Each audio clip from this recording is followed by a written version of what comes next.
அனைவருக்கும் வணக்கம். தொடர்ந்து இந்த திருப்புமுனை சேனல்ல பல ஆன்மீக விஷயங்களை பார்த்துட்டு வரோம். இன்னைக்கு நம்ம என்ன பார்க்க போறோம்னா, முருக பக்தர்கள் வந்து அசைவம் சாப்பிடலாமா, நான்வெஜ் சாப்பிடலாமா அப்படின்ற ஒரு கேள்வி தான். ஸோ இதுக்கு ஆன்சர் நான் இப்போவே சொல்கிறேன், கட்டாயம் சாப்பிடலாம். ஏன் அப்படின்னு சொல்லும் பொழுது, ஏன்னா சில பேர் 10 நிமிஷம் 15 நிமிஷம் பேசிட்டு அதுக்கப்புறம் வந்து அதோட விடையை சொல்லுவாங்க. நான் உங்களுக்கு இப்போ ஸ்டார்டிங்லேயே சொல்லிடுறேன், கட்டாயம் சாப்பிடலாம். ஏன்னா நான் சொல்கிறேன் பாருங்கள், ஏன்னா நானும் இதே தான் நினச்சேன். ஏன்னா வந்து நான் ஒரு உண்மையான முருகர் பக்தராக இருக்கேன். அவரோட வாகனம் வந்து சேவல், அவரோட வாகனம் மயில். அப்போ சேவல்ன்றப்போ கோழிக்கறிலாம் சாப்பிடலாமா அப்படின்னு சில பேர் சாப்பிடக்கூடாது அப்படின்னு சொல்லுவாங்க. ஆனால் என் மனசுக்குள்ளே வந்து, ஏன்னா நம்ம மனசு தானே கடவுள், நம்ம மனசுக்குள்ளே வந்து சாப்பிடலாம், நீ சாப்பிடு, உனக்கு பிடிச்சதை நீ சாப்பிடு, பக்தி வேற உணவு முறைன்றது வேற அப்படின்னு. அப்புறம் நான் முருகரே கேட்டேன், முருகா எனக்கு வந்து நீங்கள் சாப்பிடுன்னு சொல்கிறீங்க, ஓகே நான் சாப்பிட்றேன், ஆனால் வந்து நீங்கள் உணர்த்தணும் எனக்கு, நீ சாப்பிடு அப்படின்னு சொல்லி நீங்கள் எனக்கு உணர்த்தினீங்கன்னா நான் அதுக்கப்புறம் கண்டிப்பாக சாப்பிட்றேன். ஆனால் நீங்கள் எனக்கு உணர்த்தாத வரைக்கும் நான் அந்த கோழிக்கறி எனக்கு சாப்பிட்றதுக்கு இஷ்டம் இல்லை. ஆனால் எனக்கு வந்து ரொம்ப பிடிக்கும், சிக்கன் 65னா ரொம்ப பிடிக்கும். அப்போ என்ன ஆச்சு, அன்னைக்குன்னு பார்த்து எங்கள் மாமியார் வந்து பாப்பாவுக்கு, என்னோடய குழந்தைக்கு வந்து தலைக்கறி குழம்பு செஞ்சு தரேன் அப்படின்னு சொன்னாங்க. சரிங்கம்மா அப்படின்னு சொன்னேன். அப்போது வந்து என்ன ஆச்சு, சரி தலைக்கறி குழம்பு செஞ்சு கொடுத்தாங்க. யாராவது தலைக்கறி குழம்புல முட்டையை வச்சு கொடுப்பாங்களா? கண்டிப்பாக கொடுக்க மாட்டாங்க. ஆனால் எங்கள் மாமியார் முட்டையை வச்சு கொடுத்துருந்தாங்க குழம்புல. ஸோ இது எல்லாமே நான் ஃபோட்டோ எடுத்து வச்சுருக்கேன், நம்ப மாட்டீங்கன்னு தெரியும் இந்த உலகத்தில். நான் ஃபோட்டோ எடுத்து ஆதாரத்தோடு சொல்கிறேன். ஸோ அந்த ஃபோட்டோவையும் நான் ஷேர் பண்ணுறேன், கண்டிப்பாக பாருங்கள். அப்போ என்னாச்சு, சரி ஓகே இது யதார்த்தமாக வச்சு கொடுத்துருப்பாங்கன்னு நினச்சேன்.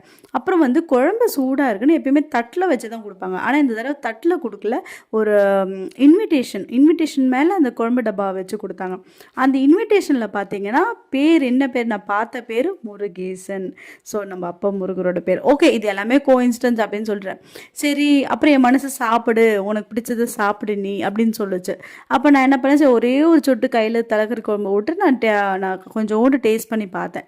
உடனே ஒரு காலிங் பெல் அடிச்சது. காலிங் பெல்ல யார் வந்திருக்கா தெரியலையே அப்படின்னு சொல்லிட்டு, இந்த டைமில் அப்படின்னு சொல்லிட்டு நம்ம ஒரு ஆஃப்டர்நூன் டைம் இருக்கும், போயிட்டு வெளியில் பார்த்தா எனக்கு ஒரு பார்சல் மாதிரி வந்தது. ஓகேங்களா, யாரும் கொடுத்து விட்டு தான், யார் கொடுத்தாங்க கூட எனக்கு தெரியல. ஸோ பார்சல் மாதிரி வந்திருந்தது. அப்போ பார்சலை வந்து பார்த்தோன்னா செம்ம ஷாக் ஆயிடுச்சு. திருச்செந்தூர்லேருந்து ஒரு பார்சல். சரிங்களா, பார்சல்னால் அது கவர்லாம் பண்ணல, பட் அது ஒரு பாக்ஸ் மாதிரி வச்சுக்கோங்களேன். சரி திருச்செந்தூருக்கு போயிருக்காங்க. அப்போ திருச்செந்தூர்லேருந்து நம்மளுக்கு என்ன வந்து எடுத்துகிட்டு வருவாங்க, கோவிலேருந்து என்ன வாங்கிட்டு வருவாங்க, முருகர் சம்மந்தப்பட்ட விஷயமா இருக்கும். விபூதியாக இருக்கும், இல்லைனா பஞ்சாமிர்தமாக இருக்கும், இல்லை முருகர், இல்லை வேலு. ஸோ அவரோட சம்மந்தப்பட்ட விஷயங்கள் தான் யார் திருச்செந்தூர் போனாலும் வாங்கிட்டு வருவாங்க. ஆனால் எப்போ முருகர் எனக்காக கொடுத்து விட்ட விஷயம் என்ன தெரியுமா உங்களுக்கு, சாந்தி பேக்கரின்னு ஒரு பேக்கரிங்க திருச்செந்தூரில். அந்த பேக்கரியிலேருந்து முட்டையால் செய்யப்பட்ட மக்ரூன்ஸ் வந்திருந்தது.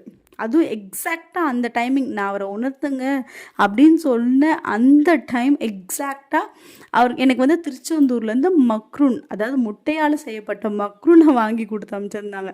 அப்புறமா தான் யார் கொடுத்ததுன்னே தெரியல. விசாரித்து பார்த்ததில் ஃபேமிலி ஃப்ரெண்டு ஒருத்தர் போயிருந்தாங்க திருச்செந்தூருக்கு. அங்கேருந்து சாந்தி பேக்கரி, அந்த பேக்கரியை கூட நான் அந்த அந்த பாக்ஸை கூட நான் உங்களுக்கு ஃபோட்டோ எடுத்து வச்சுருக்கேன், மக்ரூன்ஸையும் நான் ஃபோட்டோ எடுத்து வச்சுருக்கேன். இது எல்லாமே உங்களுக்கு நான் ஷேர் பண்ணுறேன். ஸோ இந்த மாதிரி வந்து பக்தி வேற, நம்ம உணவு முறை வேற. சரிங்களா, இவங்க சொல்கிறாங்க அவங்க சொல்கிறாங்கன்றதுக்காக நம்ம ஆசையை வந்து நம்ம யாருக்காகவும் விட்டு கொடுக்க வேண்டாம், நம்மளுக்காக வாழலாம். சரிங்களா, நீங்கள் சாப்பிடக்கூடாதுன்னா முருகர் வந்து சொல்லட்டும் நீங்கள் சாப்பிடக்கூடாதுன்னு, மற்றபடி யாருக்கும் யாரையுமே வந்து சாப்பிடக்கூடாது, இது சாப்பிடாது அது சாப்பிடாதுன்னு சொல்கிறதுக்கு எந்த ஒரு ரைட்ஸும் கிடையாது. ஆனால் நம்ம தான் வந்து இவங்க சொல்கிறாங்க அவங்க சொல்கிறாங்கன்னு சொல்லிட்டு நம்ம ஏமாற்றிட்டுருக்கோம். ஏன்னா சில பேருக்கு நிஜமாகவே வந்து நான்வெஜ்னால் ரொம்ப பிடிக்கும். ஆனால் வந்து அவங்க சொல்கிறாங்க தெய்வ குத்தம் ஆகிடுமா, இந்த குத்தம் ஆகிடுமான்னு சொல்லிட்டு அவங்க அந்த மேம் சொல்கிறாங்க, இந்த ஐயா சொல்கிறாருன்னு சொல்லிட்டு நான்வெஜ் சாப்பிடாது அப்படி பண்ணிகிட்ருக்கோம். ஸோ நீங்களே முருகரை கேளுங்க, முருகா நான் சாப்பிட்டோமான்னு கேளுங்க. எனக்கு அவர் உணர்த்தின மாதிரி கண்டிப்பாக ஏதாச்சும் ஒரு ரூபத்தில் உங்களுக்கும் அவர் உணர்த்துவார். ஸோ யார் பேச்சுமே கேட்காதீங்க, உங்கள் மனசு என்ன சொல்லுதோ அதை கேளுங்க, அதன்படி செயல்படுங்க. ஓகேங்களா, இன்னும் பல ஆன்மீக விஷயங்களை தெரிந்துக்கொள்ள திருப்புமுனையுடன் இணைந்திருங்கள். நன்றி.